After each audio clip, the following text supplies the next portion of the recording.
jemaat yang dikasihi oleh Tuhan kita Yesus Kristus, selamat pagi, shalom. Kita akan memulai seluruh aktivitas masing-masing di tempat-tempat pengabdian dan pelayanan, sehingga di hari ini di usbu yang baru kita akan dibekali dengan kebenaran firman Tuhan yang akan mempedomani seluruh perjalanan kehidupan kita semua dalam melakukan berbagai tugas dan tanggung jawab, dari 1 Korintus pasal 1 ayat 4 sampai ayat yang ke-9. Mari Bapak Ibu, sebelum kita membaca dan mendengarkan pemberitaannya, mari kita berdoa. Ya Yesus, firman yang hidup, di perjalanan usbu yang baru, kami rindu untuk mendengar Tuhan berbicara bagi kami dalam kebenaran firman Tuhan yang akan kita baca dan dengarkan di saat ini.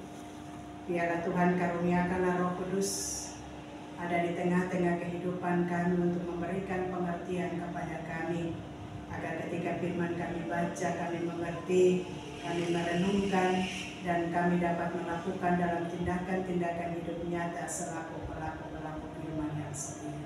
Di dalam nama Tuhan Yesus yang adalah firman yang hidup itu sendiri, kami berdoa.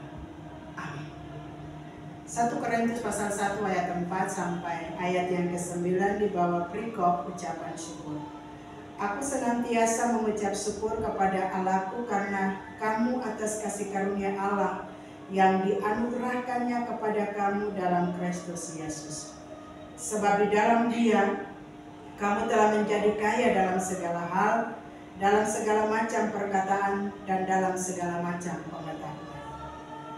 Sesuai dengan kesaksian tentang Kristus yang telah diteguhkan di antara kamu. Demikianlah kamu tidak kekurangan dalam suatu karunia pun, sementara kamu menantikan penyataan Tuhan kita Yesus Kristus. Ia juga akan meneguhkan kamu sampai kepada kesudahannya, sehingga kamu tak bercacat pada hari Tuhan kita Yesus Kristus. Allah yang memanggil kamu kepada persekutuan dengan anaknya Yesus Kristus, Tuhan kita adalah setia. Demikian pembacaan Alkitab. Bapak Ibu dan saudara-saudara jemaat yang dikasihi oleh Tuhan kita Yesus Kristus, selaku orang-orang yang percaya yang diberikan kesempatan menikmati kasih karunia Allah, kita patut melepaskan syukur dan terima kasih karena kita masih diberikan waktu oleh Tuhan menapaki hari-hari hidup di perjalanan usbu yang baru. Maka sebagai orang-orang yang percaya, di setiap usbu yang baru adalah momen yang tepat untuk merenungkan kasih karunia Tuhan yang boleh jadi dalam seluruh kehidupan kita. Sebab dengan mengucap syukur kita merasa bahwa Tuhan itu tidak pernah meninggalkan beta dan Bapak Ibu saudara-saudara dalam setiap keadaan dan situasi apapun hidup yang betul semua alami dan lalui dan jalani bersama. Dengan mengucap syukur kita percaya bahwa Allah turut bekerja dan bertindak dalam seluruh perjalanan kehidupan kita bersama, dan itu kita rasakan sampai di perjalanan usbu yang baru yang Tuhan anugerahkan kepada setiap kita. Sebab terkadang sebagai orang-orang percaya, kita mengucap syukur itu dalam keadaan-keadaan yang baik, keadaan-keadaan yang menyenangkan, keadaan-keadaan yang penuh dengan bahagia, bahkan juga keadaan yang mengenakan. Tetapi paling sukar kita mengucap syukur dalam keadaan-keadaan yang sulit, keadaan-keadaan yang tidak menyenangkan. Mari kita belajar dari Rasul Paulus, dia mengatakan kepada setiap kita, mengucap syukurlah dalam segala hal, itulah yang dikehendaki oleh Tuhan. Maka ketika kita semua melangkah di usbu yang baru, teks bacaan kita yang terbaca di dalam 1 Korintus pasal 1 ayat 4 sampai ayat 9, Rasul Paulus mengungkapkan rasa syukurnya kepada Allah atas jemaat di Korintus. Ia mengingatkan mereka bahwa segala sesuatu yang mereka miliki, baik talenta, baik hikmat maupun kekuatan, kesehatan, kemampuan, itu adalah anugerah Tuhan yang diberikan kepada jemaat di Korintus. Dalam terang Kristus kita dipanggil untuk memahami rencana dan kehendak Allah bagi setiap kehidupan kita. Apalagi ketong semua berada di tengah-tengah dunia yang penuh dengan ketidakpastian hidup, dunia yang penuh dengan berupa-rupa persoalan-persoalan, rupa-rupa kegelapan. Tetapi oleh karena itu mari kita menjadikan Yesus sebagai mata kehidupan kita, menjadikan Yesus sebagai terang kehidupan kita untuk menerangi setiap jalan-jalan kehidupan kita, supaya kita bisa melewati setiap tantangan, setiap persoalan, setiap masalah hidup yang ketong alami dan rasakan. Dan oleh karena itu Bapak Ibu, ada 3 hal yang kita mau sampaikan kepada kita dalam teks bacaan. Di dalam ayat 4 sampai ayat yang kelima, dia bicara tentang kasih karunia yang melimpah. Paulus bersyukur kepada jemaat Korintus karena jemaat Korintus telah diperkaya dalam segala hal, baik dalam perkataan maupun dalam pengetahuan. Ini menunjukkan bahwa hidup mereka dipenuhi dengan kasih karunia, dan ketika kasih karunia lewat talenta, lewat hikmat, kekuatan dan kemampuan itu mari dipergunakan dengan baik, bukan untuk kepentingan diri kita sendiri, bahwa kita memiliki talenta yang baik, bahwa itu kita miliki. Semua itu Tuhan berikan dan kita perlambahkan talenta itu untuk orang-orang yang ada di sekitar kita, untuk semua orang, dan kita terpanggil untuk melakukan yang terbaik. Bapak Ibu dan saudara-saudara, ketika kita telah menerima kasih karunia yang melimpah melalui kasih Kristus, mata hati kita dibukakan untuk bagaimana kita melihat betapa besar kasih Tuhan yang bekerja dalam kehidupan kita. Kasih Tuhan yang tidak pernah berkesudahan, selalu ada setiap waktu dalam seluruh perjalanan kehidupan kita. Dan Tuhan mengaruniakan karunia itu untuk kita perlambahkan dalam seluruh tugas dan tanggung jawab kita sebagai orang-orang yang percaya. Kita lihat ayat 6 sampai ayat yang ke-8 dikatakan Kristus meneguhkan kita. Kesaksian tentang Kristus telah diteguhkan dalam hidup jemaat Korintus. Paulus mengingatkan bahwa Kristus adalah fondasi iman mereka, Kristus adalah sumber kehidupan mereka, Kristus adalah poros kehidupan mereka.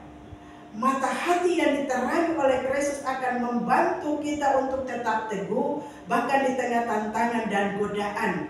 Kristus memampukan kita untuk tidak bercelah hingga kedatangannya. Maka setiap tantangan, setiap masalah, setiap persoalan, mata hati kita tertuju kepada Kristus. Kita melekatkan mata hati kita kepada Tuhan.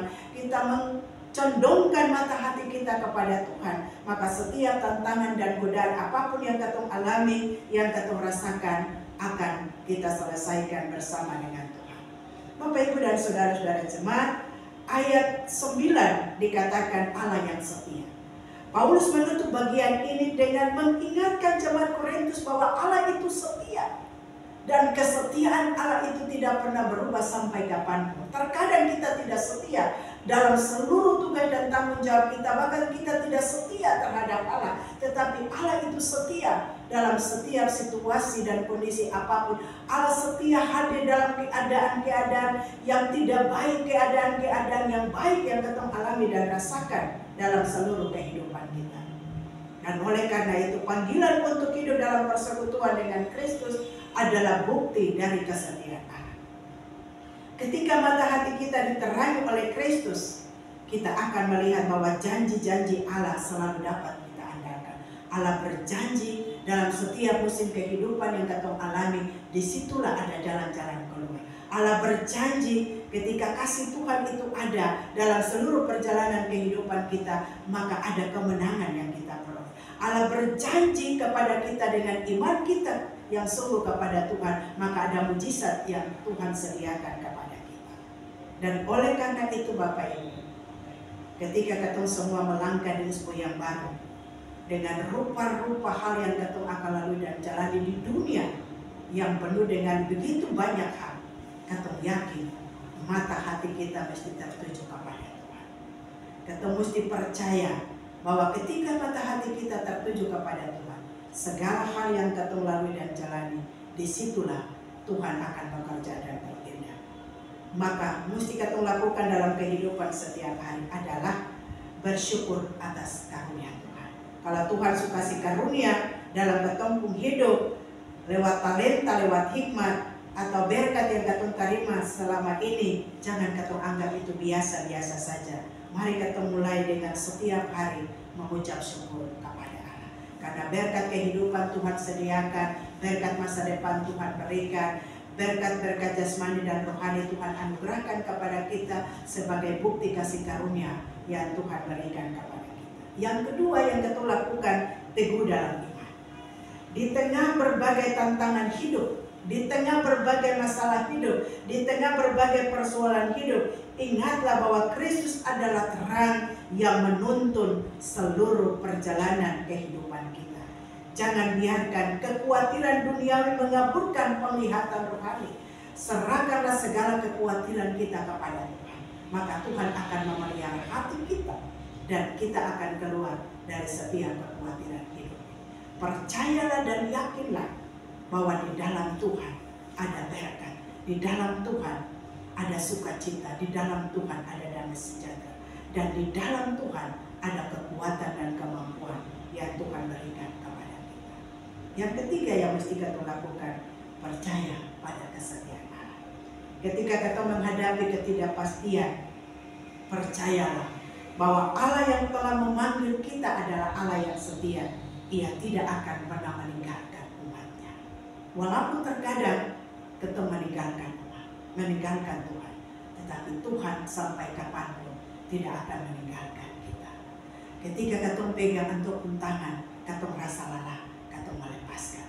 Tetapi ketika Tuhan pegang kita tangan dalam setiap keadaan apapun, Tuhan tidak akan melepaskan tangan kita daripada tangannya. Dan itu janji Tuhan, Dia setia sampai kapanpun. Dan janji kesetiaan itu tidak pernah berkesudahan dalam seluruh perjalanan hidup kita. Tuhan Yesus memberkati.